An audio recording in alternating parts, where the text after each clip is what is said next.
Hola hermanos, seguimos con más del Catecismo de la Iglesia Católica. Hoy leeremos del numeral 1256 al 1264. ¿Quién puede bautizar? Numeral 1256. Son ministros ordinarios del bautismo el obispo y el presbítero, y en la Iglesia Latina también el diácono. En caso de necesidad, cualquier persona, incluso no bautizada, si tiene la intención requerida, puede bautizar. La intención requerida consiste en querer hacer lo que hace la Iglesia al bautizar y emplear la fórmula bautismal trinitaria. La Iglesia ve la razón de esta posibilidad en la voluntad salvífica universal de Dios y en la necesidad del bautismo para la salvación. La necesidad del bautismo. Numeral 1257.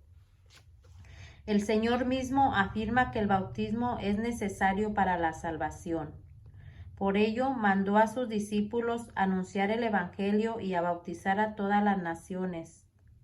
El bautismo es necesario para la salvación en aquellos a los que el Evangelio ha sido anunciado y han tenido la posibilidad de pedir este sacramento.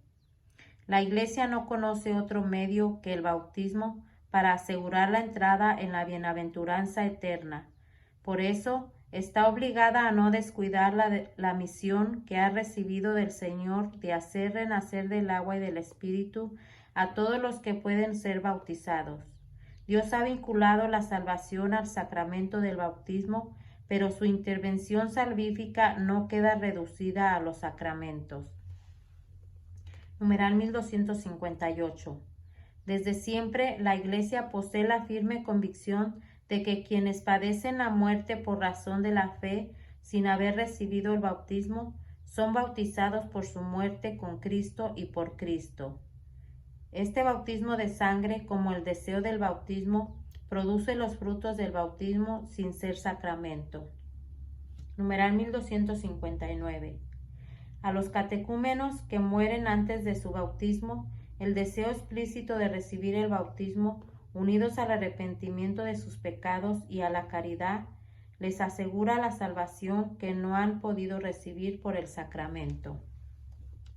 Numeral 1260.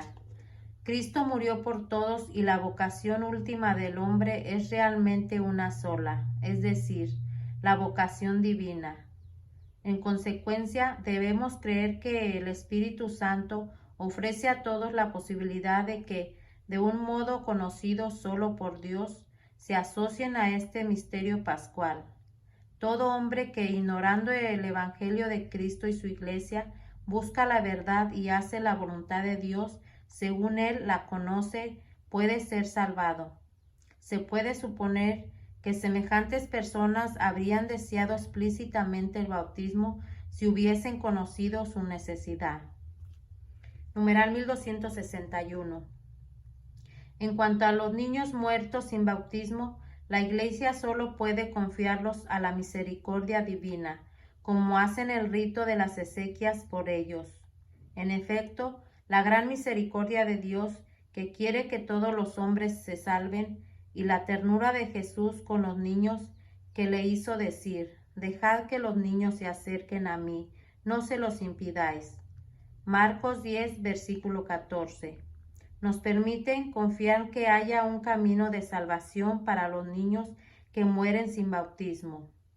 Por esto es más apremiante aún la llamada de la Iglesia a no impedir que los niños pequeños vengan a Cristo por el don del santo bautismo.